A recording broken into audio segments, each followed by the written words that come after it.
So one more addition.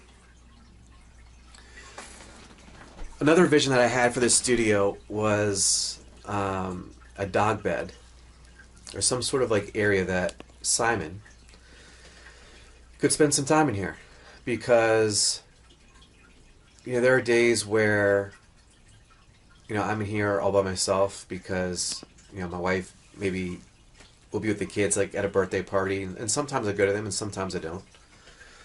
And so on the days that I don't go to like a birthday party or something like that, or on days where they're with their grandparents, I'll be in here and Simon's just inside the house by himself. So I want him to spend some time here with me.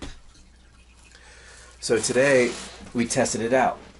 So it's not like a formal dog bed, but it's just like an old like bath mat. And I brought in one of his toys. And it's actually it was actually really terrible the way that it turned out, because it wasn't especially cold today, but he didn't want to come inside. One, because he has bad hips. So I picked him up, put him inside the cabin here, and he just started shaking like uncontrollably, which I've never seen him do. And it wasn't that cold, so it was just fear. He was just shaking. He was just terrified of being in here. Now, Simon is a rescue dog from West Virginia, and we got him when he was, I think, maybe 6 months old.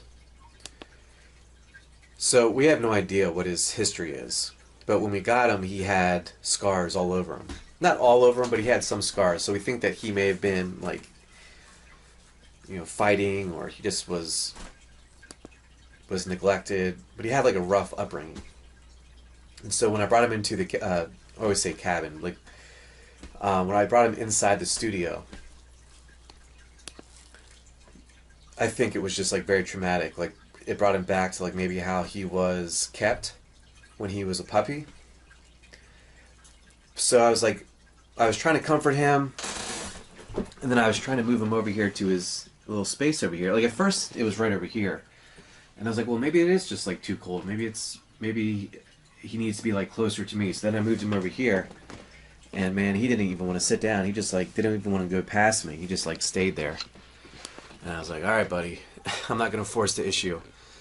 So that was unfortunate. I think I got a little like insight into like his childhood and maybe like some trauma that he was exposed to, and I think that's one reason why he's such a lovable dog, because he's so appreciative of how he's taken care of here. So I don't know. It's kind of like it's kind of like a sad story, but I did try it, and I'm not giving up on it. So obviously, like, I haven't moved this out yet, and I'm just gonna keep it there, and we'll see. We'll try and maybe give it a second shot if he feels up to it. Because ideally, I'd love to have him up here, so he's not like just hanging out in the house by himself. But we'll see.